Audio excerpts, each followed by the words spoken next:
Assalamualaikum warahmatullahi wabarakatuh. Bismillahirrahmanirrahim. Rabbi shrah li sadri wa yassir li amri wa hlul 'uqdatam min lisani yafqahu qawli. Baik, perkenalkan nama saya Saudah dari Prodi Ilmu Al-Qur'an dan Tafsir. Di sini saya hendak melaksanakan tugas untuk memenuhi tugas UAS dengan materi Islamic Worldview yang diampu oleh dosen Kiai Haji Ahmad Alim LCMA.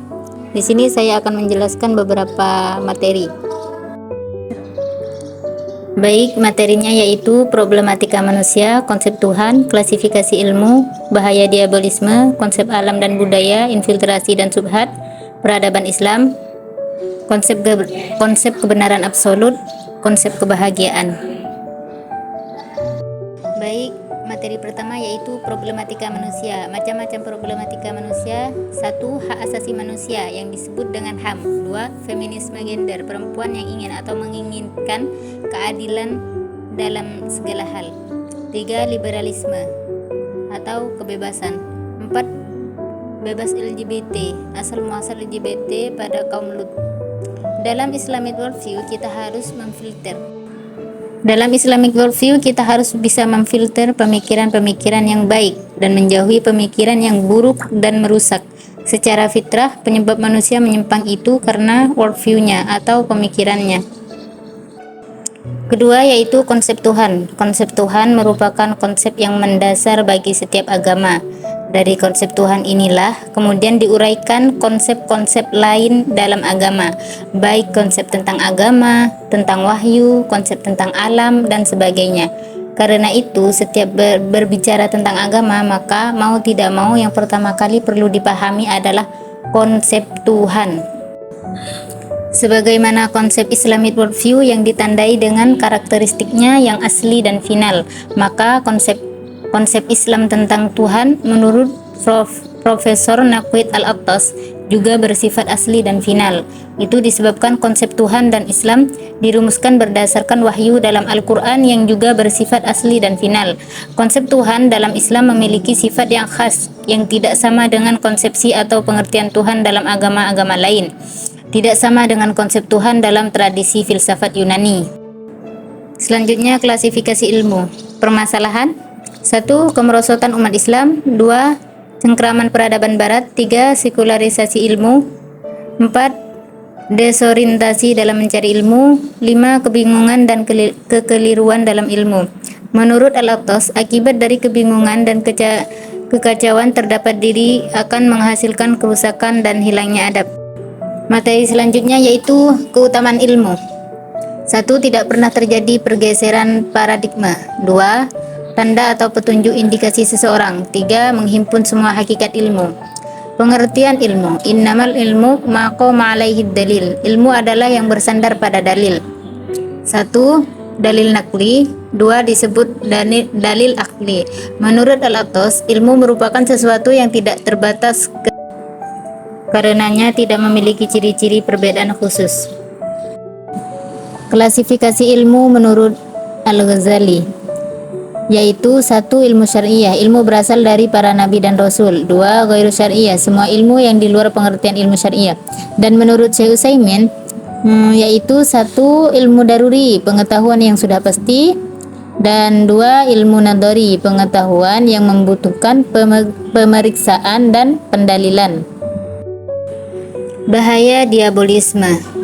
Faktor-faktor penyebab diabolisme. Faktor pertama yakni subhat. Subhat artinya adalah keraguan. Seseorang yang berada di keraguan-raguan atau subhat itu terjadi karena kurangnya ilmu, pengetahuan dan wahyu. Sedangkan dalam Islam pemikiran itu harus jelas, tidak boleh abu-abu. Harus hitam atau putih, tidak boleh ada abu-abu.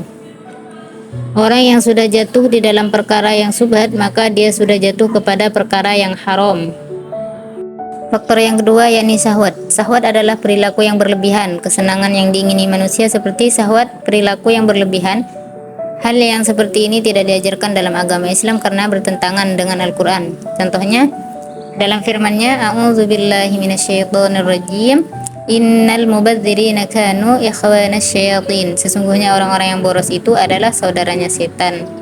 Nah, syahwat seperti di atas dapat merusak jiwa seseorang. Faktor yang ketiga yakni mengikuti jejak setan. di mana yang artinya, wahai orang-orang yang beriman, janganlah kamu mengikuti langkah-langkah setan. Barang siapa mengikuti langkah-langkah setan, maka sesungguhnya dia menyuruh mengerjakan perbuatan yang keji dan mungkar. Contohnya seperti berzina, LGBT, dan lain sebagainya. Termasuk juga faktor diabolisme. 1. Subhat orientalis, 2. Subhat sekularisme, 3. Subhat liberalisme, 4. Subhat ateis.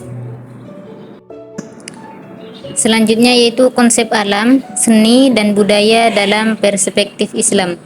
Allah menciptakan alam dan jagat raya untuk kemaslahatan manusia, agar manusia mengenal penciptanya. Dan Allah menciptakan seluruhnya dengan tidak sia-sia, karena alam ini merupakan tanda-tanda kebesaran dan kekuasaan Allah. Sehingga seorang mukmin tidak berinteraksi dengan alam ini seraya atau kecuali memuji Allah. Quran Surah Al-Imran ayat 191, yang artinya, ya Tuhan kami, tiadalah Engkau menciptakan ini dengan sia-sia. Jadi seluruh yang ada di alam dan jagat raya ini adalah ciptaan Allah.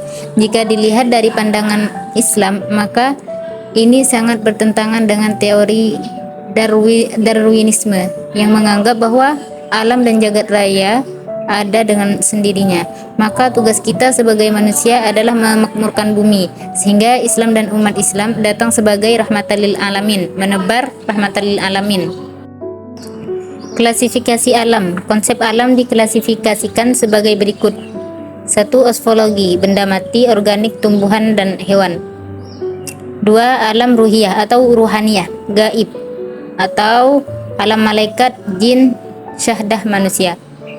Tujuan Allah menciptakan mereka semua untuk beribadah kepada Allah. Dalam Quran Surah Az-Zariyat ayat 56, A'udzubillahi minasyaitonirrajim, wa ma khalaqtul jinna wal insa illa liya'budun. Aku tidak menciptakan jin dan manusia melainkan agar mereka beribadah kepadaku. Konsep budaya. Manusia menjadi khalifatullah dalam rangka bentuk menciptakan kebudayaan, memakmurkan bumi. Kebudayaan dalam Islam dikenal dengan sakofah atau tamadun atau pembersihan. Asal kata budaya adalah dari budi dan daya, yang jika digabungkan memiliki makna himpunan segala usaha yang dikerjakan oleh manusia dan dipimpin oleh moralitas. Allah membekali manusia dengan akal agar berbudi dan berdaya, sehingga dapat membentuk kebudayaan yang ditopang dengan nilai-nilai Islam. Perspektif Barat dan Islam dalam konsep kebudayaan. Orang-orang Barat memisahkan antara alam dengan Tuhan. Mereka enggan memadukan keduanya, sehingga mereka tidak mengenal halal haram dalam mengelola alam dan dalam berperilaku budaya, sehingga mereka hanya mengejar materialis. Sedangkan umat Islam meyakini adanya Tuhan dan alam ciptaan Tuhan. Akan tetapi tidak bisa dipungkiri bahwa setiap manusia tidak terlepas dari mencari kebahagiaan material. Tetapi di dalam Islam tidak semua kebahagiaan diperbolehkan, karena Islam memiliki batasan-batasan. Contohnya, menuruti nafsu zina adalah salah satu contoh kebahagiaan duniawi. Kesimpulannya yaitu Allah tidak menyukai sesuatu atau orang-orang yang melampaui batas. Jadi keindahan kalau tidak diikat dengan nilai Islam, maka akan melampaui batas. Islam selalu berada di dalam koridor wasatiyah atau pertengahan, tidak ekstrim kanan maupun ekstrim kiri. Wasatiyah pertengahan itu disebut siratal mustaqim. Budaya diberikan nikmat, alam dan juga keindahan harus diikat dengan nilai agama. Quran Surah Al-A'raf ayat 31 yang artinya, hai anak Adam, pakailah pakaianmu yang indah di setiap memasuki masjid. Makan dan minumlah, dan janganlah berlebih-lebihan. Sesungguhnya Allah tidak menyukai orang-orang yang berlebih-lebihan. Infiltrasi penafsiran dan subhat dalam Al-Quran. Penyusupan dari pemahaman yang dari luar dalam menafsirkan Al-Quran, yang melenceng dimasukkan ke dalam pemahaman tafsir, sehingga merusak dari tafsir itu sendiri. Faktor penyebab munculnya paham infiltrasi. Ada faktor eksternal yang muncul dari kebencian orientalis. Kebencian orientalis untuk merusak Islam mereka melakukan dengan cara studi teks terhadap Al-Quran maupun hadis. Mereka juga sudah melakukan studi itu. Mereka melakukan studi kritis terhadap Al-Quran. Tujuannya untuk meliberalkan Al-Quran dan sekulariskan Al-Quran. Dan tokoh-tokoh yang ma'ruf dalam studi orientalis ini terhadap Al-Quran. Mereka melakukan studi terhadap tafsir Al-Quran dengan menyusupkan pemahaman-pemahaman dan riwayat-riwayat dusta terhadap Al-Quran. Di India dulu ketika Inggris menjajah India, mereka membuat penafsiran infiltrasi dalam Al-Quran. Salah satu kitab namanya At-Tazkirah, kitab Quran palsu, tafsir palsu yang dinisbatkan pengikut-pengikut Ahmadiyah, yang itu sebenarnya adalah orientalis yang dikirim oleh Inggris. Faktor kebencian terhadap Islam atau memecah belah umat Islam itu, mereka melakukan satu gerakan yaitu desakralisasi Al-Quran dengan cara merubah-ubah penafsiran dalam Al-Quran. Contoh infiltrasi dalam Al-Quran, contohnya dalam Al-Quran surah Thaha ayat 12, fakhla'na 'alaik, yang dimaksud Allah memerintah untuk melepaskan kedua sandalnya Nabi Musa ketika Nabi Musa dipanggil ke Turi Saina selama 40 hari. Nah, fakhla'na 'alaik yang dimaksud di sini diperintah untuk melepaskan kedua sandalnya ketika memasuki area Turi Saina. Ini adalah makna secara tekstualnya. Tapi sebagian tafsir Isra'i atau tafsir batiniyah, makna na'laik itu yang dilepaskan bukan sandalnya tapi pikiran, keuntungan dunia dan akhiratnya. Cukup mencari ridha Allah. Dan itu bagus, luar biasa, tapi hal ini keluar dari tafsir-tafsir secara loginya. Karena yang maksud sebenarnya dalam ayat fakhla'na 'alaik itu lepaskan sandal ketika masuk ke area Turi Saina secara teks. Makna dohiriyah itu secara sufi dipalingkan menjadi batiniyah. Dan orang-orang liberal ingin melakukan pendekatan tafsir seperti yang dilakukan oleh orang-orang liberal Timur Tengah. Mereka juga menganggap bahwa Al-Quran adalah produk budaya dan sangat berbahaya bagi umat Islam. Selanjutnya yaitu tamadun Islam. Tajuk bagian kehidupan adalah suatu kesatuan yang utuh, kesatuan duniawi dan juga ukhrawi, kesatuan ilmu, kesatuan adab, kesatuan amal, konsep kebenaran, konsep kebahagiaan, konsep agama, konsep hikmah, dan konsep-konsep lainnya. Konsep peradaban adalah hasil dari seluruh konsep peradaban adalah buah dari Islamic worldview. Tamadun Islam atau peradaban Islam yang menjadi payung peradaban, semuanya akan terayomi oleh Islam. Peradaban Islam itu tergantung pada perilaku sudut pandang serta cara pandang umat Islam, dan sejatinya Islam akan selalu berada di puncak kemenangan. Akan tetapi perilaku umatnya lah yang membuat kemunduran. Aktualisasi Islamic worldview akan membuahkan peradaban Islam. Umat Islam dan peradabannya mundur dikarenakan meninggalkan induknya atau sumber pokoknya. Tamadun Islam tidak hanya mengukur secara fisik, jarak, dan volume, tetapi juga mengukur mentalitas. Kenapa umat Islam keterbelakangan perihal sains dan teknologi? Karena keliru dalam melihat cara pandangnya. Mereka beranggapan bahwa sains dan teknologi bukanlah urusan mereka, padahal hal tersebut sangatlah penting. Berkebalikan dengan orang barat yang menjadikan teknologi sebagai Tuhan. Akan tetapi Allah memberikan umat Islam di atas umat lainnya, yaitu izzah atau kemuliaan. Sekularisasi ilmu menganggap ilmu militer dan yang lain-lain hanyalah milik orang barat. Ilmu tidak dapat dipisahkan dari kehidupan. Ilmu terbagi menjadi dua, satu fardu ain, dua fardu kifayah. Setelah manusia matang mempelajari ilmu dari sisi fardu ain dan membentuk kepribadian yang kokoh, kemudian umat muslim juga harus diajarkan ilmu fardu kifayah. Peradaban Islam terangkai dari ilmu fardu ain dan kifayah, dan inilah yang harus dimiliki oleh seorang umat Islam. Buah dari Islamic worldview. Aktualisasi Islamic worldview akan membuahkan peradaban Islam. Umat Islam dan peradabannya mundur dikarenakan meninggalkan induknya atau sumber pokok ajarannya. Peradaban diwariskan oleh Al-Quran, hadis amaliyah, dan para sahabat tabi'in menjadi contoh generasi salaf. Islam itu tinggi, dan tidak ada yang bisa lebih tinggi dari Islam. Namun Islam itu terhalang dari perilaku umat Islam sendiri. Islam itu bersih dan suci dari apa yang dikonsumsi dan pakaian dan dari apa yang diajarkan. Cara untuk mengubah dari segala sesuatu, maka ubah dari paradigma atau cara pandangnya. Kebenaran absolut. Pentingnya mengetahui keberadaan absolut agar tidak terjadi kekacauan dan kerancuan. Konsep kebenaran yang absolut, secara umum manusia belajar untuk mengetahui pengetahuan untuk mencapai kebenaran agar merasakan kepastian yang lazim. Betapa pentingnya kebenaran sehingga dalam Al-Quran kita Al-Haq kurang lebih diulang 283. Respon orang yang beriman ketika kebenaran datang dari Tuhan, maka mereka meyakini bahwa itu kebenaran hukum Allah bersifat absolut, seperti dalam Al-Quran ayat 26. Ketika berbicara Islam, maka dalam kaidah